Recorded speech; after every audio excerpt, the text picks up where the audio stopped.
What would you do if you saw your 6-year-old neighbor running out of his house, crying and screaming at his mom? What would be your reaction? Would you ignore him? Would you pray for him? Would you talk to some other people about him?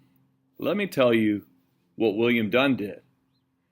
He went over and began a conversation with his neighbor Cameron, and what he found out was Cameron was fatherless, frustrated, and overwhelmed.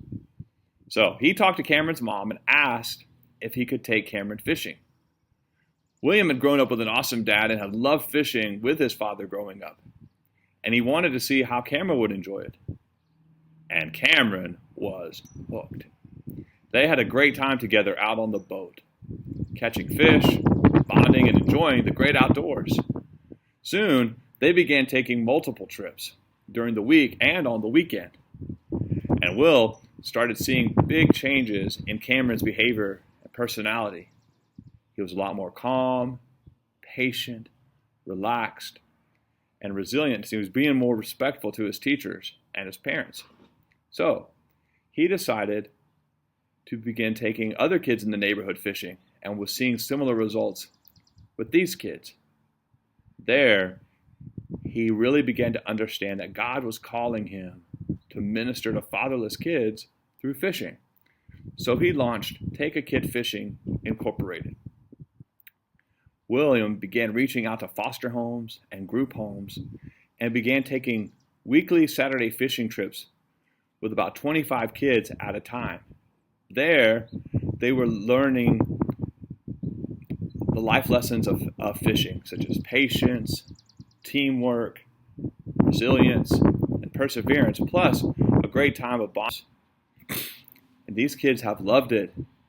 And as much as they've enjoyed the fishing, they've really enjoyed the connection with one another and to Big Will, who many see as a father figure. Now, I got a question for you. I wonder what lives have been impacted by the 2,000 kids that Will has taken fishing, and how many others have been impacted by those lives. You see, there's a domino effect to William's generosity. And now, 15 years later, Take a Kid Fishing Incorporated takes 25 kids out every week who are fatherless and underprivileged and fishing for a great time of connection, of recreation, and relaxation. So, I got a question that brings us back to you and me. What do you and I have that we could make available to help the people in our neighborhood, in our community, where we work? I may not need to take somebody fishing, but what do I have to offer as far as my time and my presence and my availability? What possessions do I have? What things can I offer to provide comfort, encouragement, and support? Jesus said, what you've done for the least of these, you've done for me.